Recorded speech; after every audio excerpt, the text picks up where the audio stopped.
Ayan, so magandang araw sa inyong lahat, klase. So ngayon, klase, ang tatalakayin natin ngayon ay ang Module 5. So nawa ay pakinggan ng mabuti at makinig sa aking pagtatalakay na gagawin para sa Module 5. Para magkaganon pa man, hayaan niyo kong ipresenta ng aking PowerPoint na ginawa para sa inyo, para sa ating Module 5. Okay, so saglit lamang po.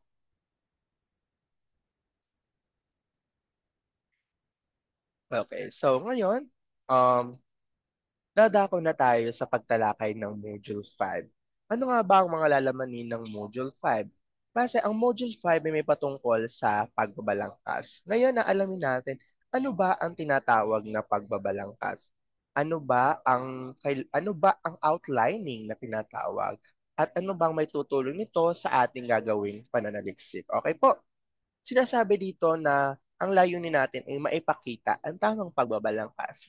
Kailangan kong maituro sa inyo paano ba yung tamang pag-outline ng isang pananaliksik na very malaki ang um, role sa pananaliksik po. Okay? So ngayon, alamin muna natin kung ano ba ang pagbabalangkas. Okay? Sinasabi dito na ang pagbabalangkas ay pagbuo ng sistematikong paghahanay ng mga ideya. Ayan.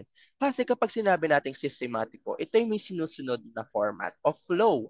Kasi, ibig sabihin sistematiko, ito ay organisado, sunod-sunod, upang hindi magkamali yung mga ideya o informasyon na ilalagay natin. Kailangan nating malaman sa pagbabalangkas, ano ba yung mga kailangan ilagay na pagkakasunod-sunod ng impormasyon sa Kabanata 1, ano ba yung pagkakasunod-sunod ng impormasyon sa Kabanata 2, 3, 4, hanggang 5. Maging ang um, kung ano ba yung tamang um, pagbabalangkas ng mga talasanggunian or sanggunian. Okay? Sinasabi klase din na ito ay madalas tukuyin bilang gulugod ng isang papel. Bakit kaya?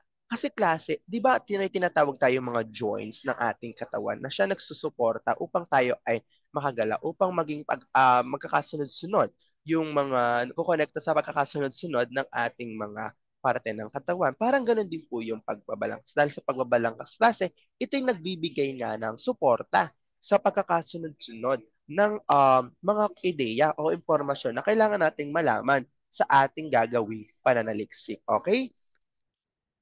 Sinasabi dito klase na magagabayan ang pagsaayos ng mga ideya mula sa pinakamalawak hanggang sa pinakatiyak na ideyang bahagi ng sinasagawang pagsisiyasat. Ayan. Klase dahil sa pagbabalangkas, magkakaroon tayo na tinatawag na deductive reasoning or deductive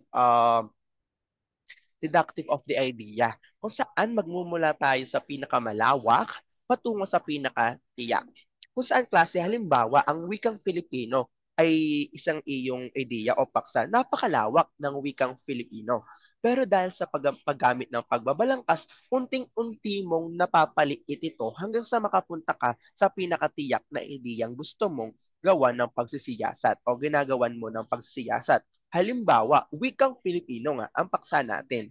Pero ano yung pinaka-focus o tuon nito?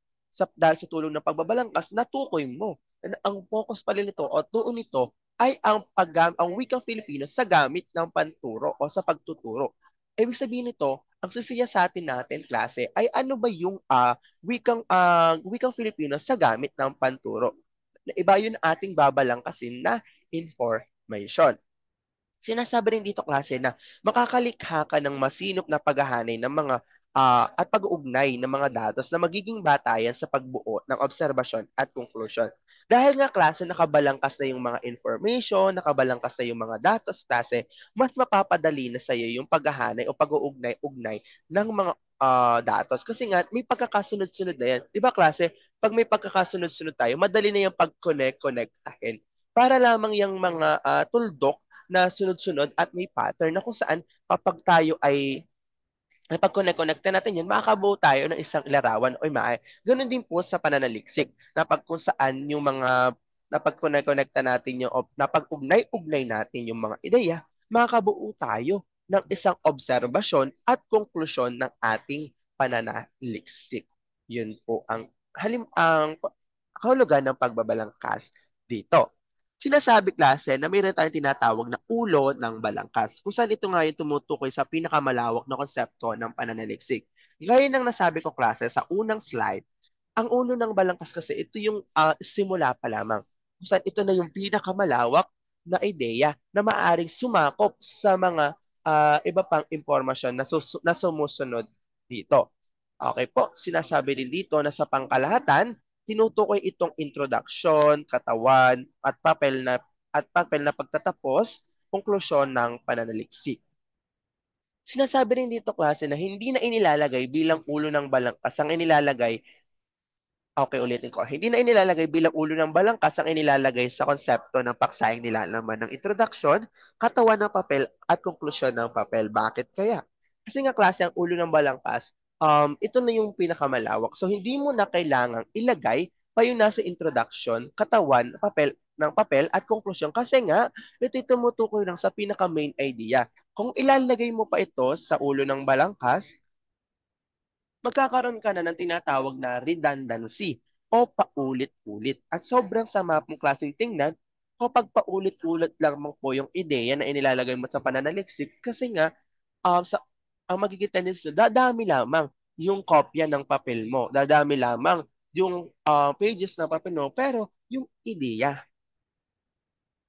iisa lang din naman at kasi sa pagdami ng ideya o sa paulit-ulit na ideya, mas nakakalito itong basahin para sa mga mambabasa. Okay? Sinasabi rin dito na maaaring higit pa sa 3 bahagi ang balangkas. Okay. Pwede kasi sa pagbabalangkas, meron lang tayong 3 bahagi.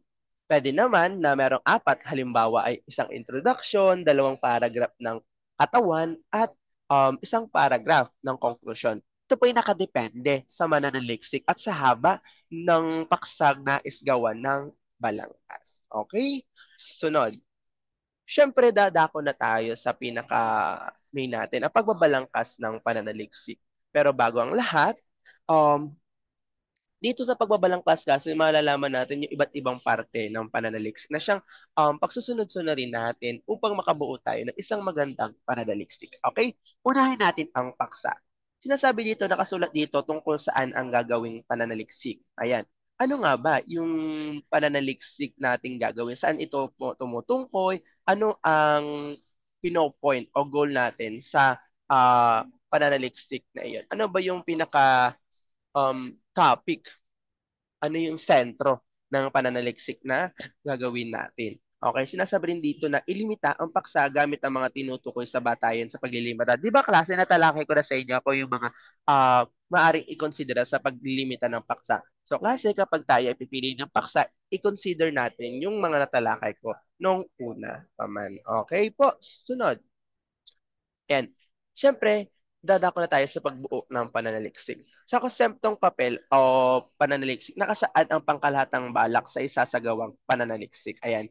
Ano ba yung balak natin? Ano ba yung gusto nating gawin? Bakit natin isasagawa yung pananaliksik natin? Ano ba yung nag-udyok sa atin? Ano ba yung pinaplano natin? Bakit natin ginagawa yung pananaliksik? Dahil ba gusto lang natin? O dahil may balak tayong lutasin na isang problema? Yun po. Iyon. Sunod, pangunahing bahagi ng pananaliksik. Siyempre, pag sa pagbukas ng balangkas klase, may mga bahagi rin yan. At may mga bahagi din ang pananaliksik. Unahin na natin ang tiyak na paksa klase. Kung saan dito, pinipili ng isang nagsasaliksik ang larangan ng kaalaman na isyang siya sa atin. Ayan, klase. Siyempre, pagpipili kayo ng paksa, siyempre, dun kayo pumunta sa komportable kayong larangan o may mga alam na kayo. Kasi nga, nang sa gayon, makakuha rin kayo ng interest doon. Dahil nga gaya nga sabi ko doon sa mga past lesson, kailangan kapag tayo pipili ng paksa, kailangan isaalang-alang din natin yung mga interest ng mananaliksik. O kaya yung sa larangan na kanyang kinabibilangan. Kasi nga klase, at the end of the day, kayo pa rin naman po ang gagawa ng pananaliksik nyo. So make sure na kaya nyong gawin at may interest po kayong gawin ang inyong piniling paksa na gagawa ng pananaliksik.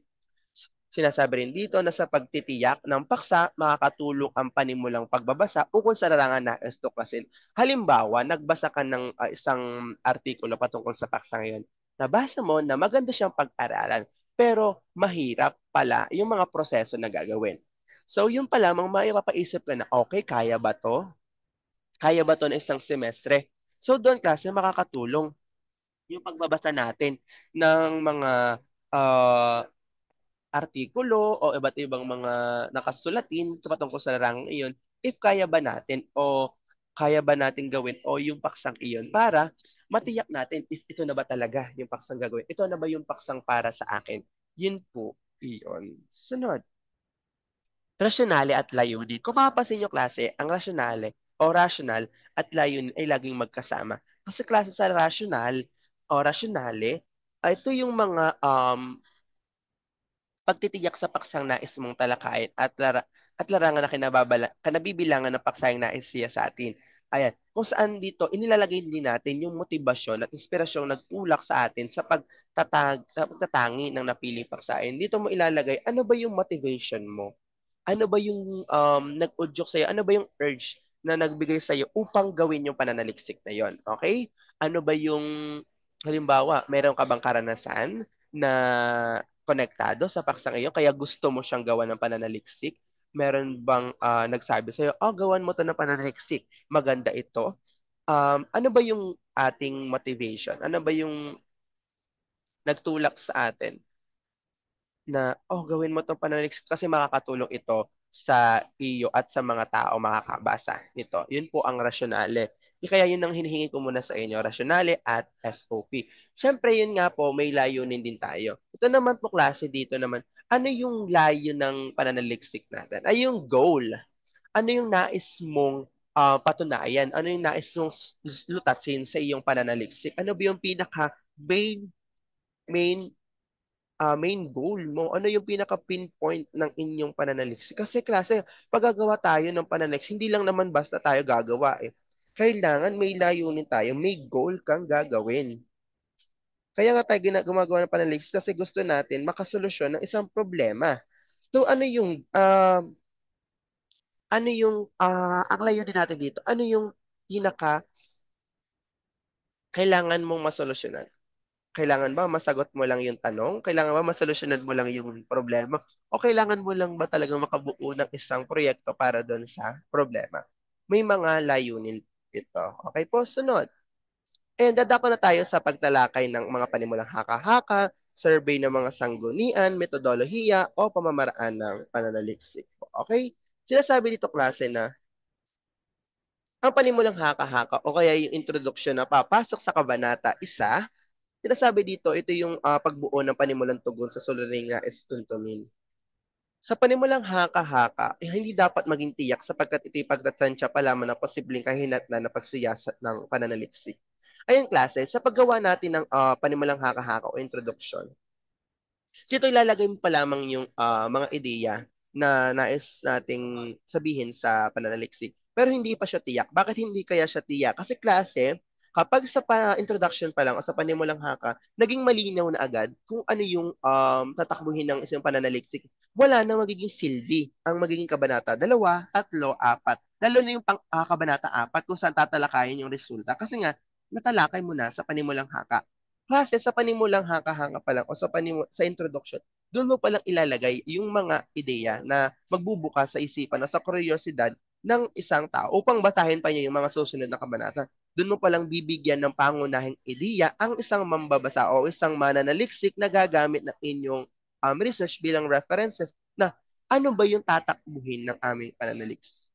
Ano ba yung tatakbuhin ng pag-aaral na ito? Ano ba yung aasahan ko sa kabanata 2, 3 at 4? Doon, binibigyan mo pa lang sila ng bird's eye view. Yun po, iyon. Sunod, survey ng mga sanggunian. Ayan. Sinasabi klase na survey, ang panimulang survey na sanggunian o kaugnay na pag-aaral ay listahang biographical o bibliographical na mga pag-aaral na makakatulong sa paghuhusay ng pagsiyasat. Ayan klase, ito yung maaari pumasok sa chapter 2. Kasi klase, di ba ang chapter 2, punong-puno yan ng literatura na kung saan, gaya nga ng sinabi ko sa inyo, bago pa man kayo magsaliksik klase, napakarami ng existing na research sa inyo bago pa man yung gagawin ninyo. Na kung saan, yung mga past research na yun ay makakatulong sa inyo upang maging inyong sanggunian at maging inyong pangsuportang detalye sa magiging resulta ng inyong pananaliksik. Okay? Sinasabi rin klase na meron din tinatawag na metodolohiya o pamamaraan ng pananaliksik. Kung saan klase, dito napapasok yung paraan ng pagsiyasat at pananaliksik ng ang mga balak na hakbang sa pangalat ng datos at pag-iimbestiga ukol sa napiling paksa. Dito napakaklase yung mga instrument, ano ba yung gagamitin mong instrumento, magsa-survey ka ba, mag-interview ka ba, o ano yung design mo? Sino ba yung target na audience mo?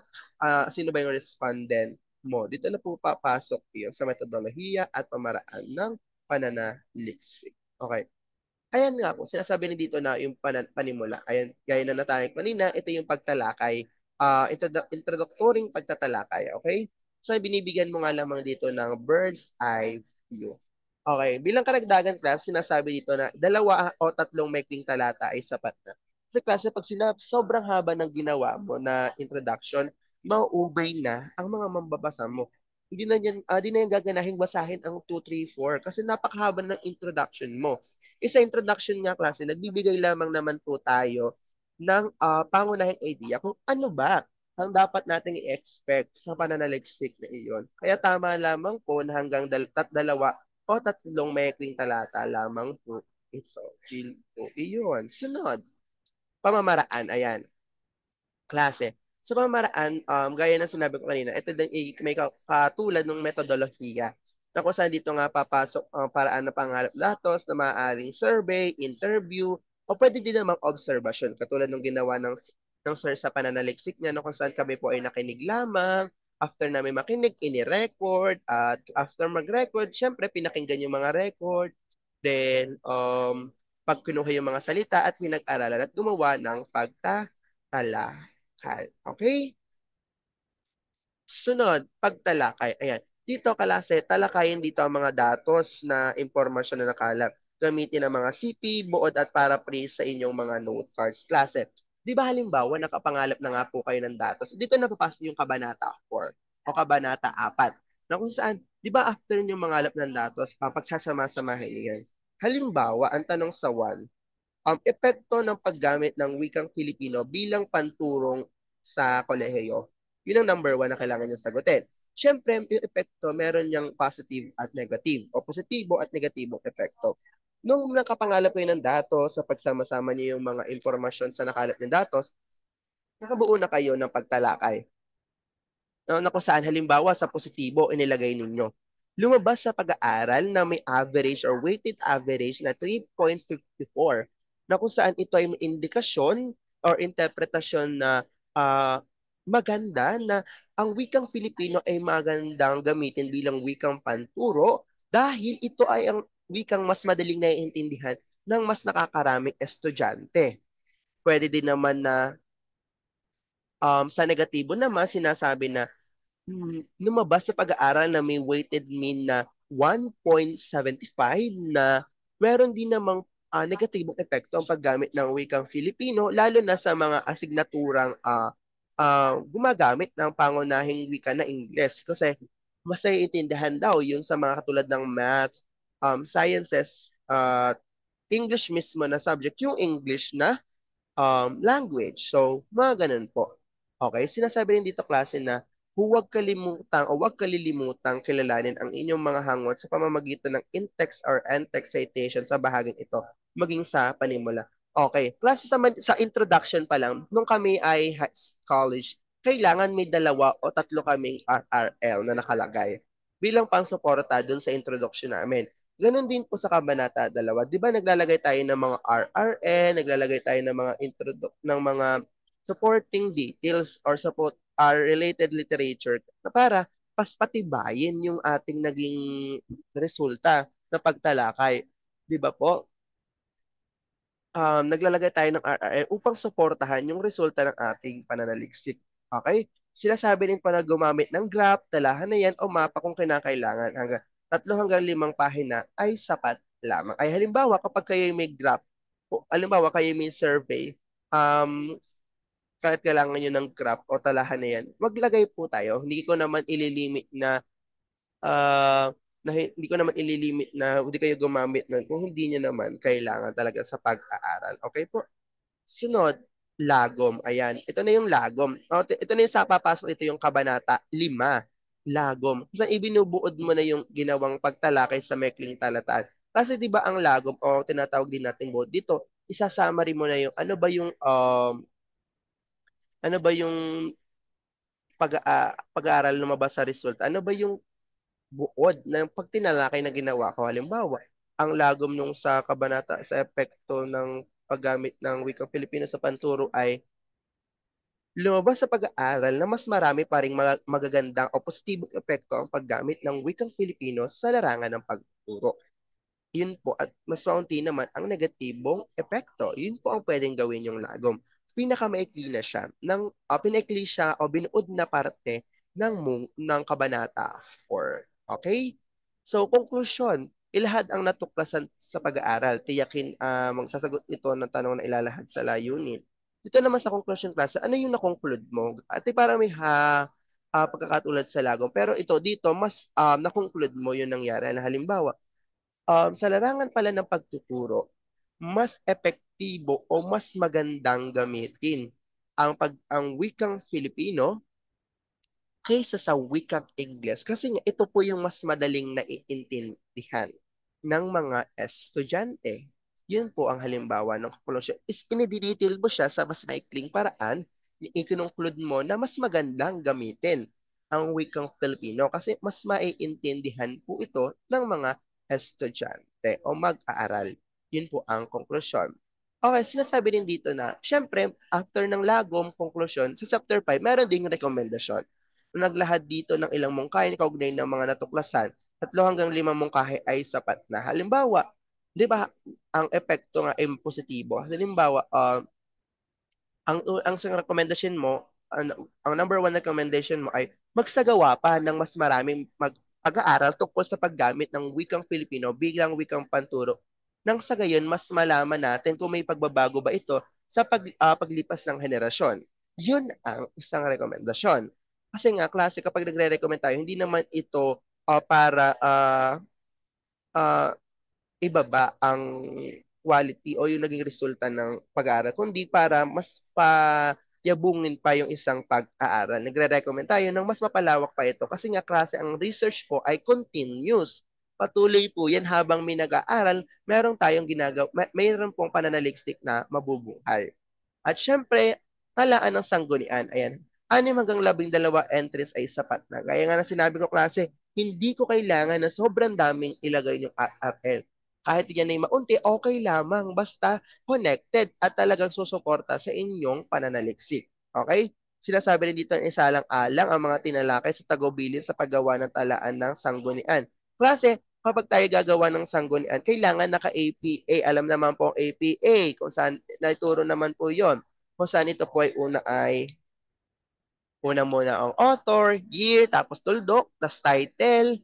After ng title ay yun na pong pages or halimbawa kung saan siya pinublish na company or institute or school. Okay?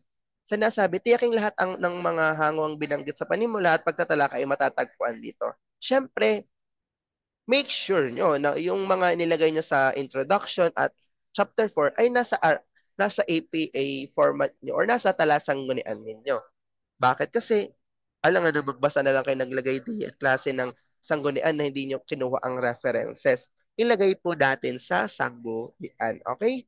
At sinasabi dito na isaayos o iayos ng sapat na naka-alphabetical ang mga entries na walang subclassification. Kailangan sunod-sunod yan mula sa unang unang talasanggunian A, B, C, D pa hanggang Z if aabot man ng Z. Okay? Kaya ito rin po appendix, ayan. So, maaaring magdagdag dito ng liham kung naggumawa ba kayo ng liham para sa mga respondents nyo, larawan kung kumuha ba kayo ng mga larawan nung kayo ay nag interview o nagpapasagot ng questionnaire o nag-observe, biodata, yan, ito yung curriculum vitae, pwede rin ilagay dito sa appendix klase yung mga talatanungan at saka yung talatanungan or survey questionnaire at mga autobiography ninyo, pwede nyo ilagay yan sa appendix po bilang pagpakilala sa inyong mga mananaliksik. At bilang paglalahat klase, nararapat lamang na bumuo ng isang konseptong papel o pananaliksik ang bawat mananaliksik nang sa gayon ay maging mas maayos ang daloy ng pananaliksik na isasagawa. Okay, klase. Sinasabi lang naman dito na napakahalaga ng pagbabalangkas natin o sa isang pananaliksik o isang konseptong papel ng pagbabalangkas kasi dito sa klase sa pagbabalangkas mas naaayos natin yung daloy ng pananaliksik kasi ang pagbabalangkas nga po may sinusunod yang flow, may sinusunod yung impormasyon na kailangan mo lang ilagay nang sa gayon pag binasa ito o ipinakita to sa iba mas madali siyang maintindihan, hindi magkakaroon ng kalituhan. Nasa na ba akong impormasyon? Ito ba yung tamang impormasyon na binabasa ko? Ito ba yung tamang impormasyon na kailangan kong hanapin? Kasi nga, nakabalang kasi siya. Mas madali siyang intindihin, mas madali siyang unawain, at mas madali siyang pag-aralan at maging references ng iba pang pananaliksik. Okay po? So, dito na po nagtatapos ang ating Module 5. Nawa po ay meron kayong naintindihan sa ating naging talakayan para sa araw na ito. Hangad po na naunawaan nyo at makakatulong ito sa pagbuo ninyo ng pananaliksik. Muli, maraming salamat po at paalam. Ako po ulit ang inyong guro na si Ginoong Adrian Sarmiento na nagsasabing ang fighting lang, laban lang at kayang-kaya natin tapusin at labanan ang semestreng ito. Ilalaban yan, islay yan, at ipanalo at isa-success natin ang semestre ito. Okay po, so muli maraming salamat po sa inyong pakikinig. Paalam!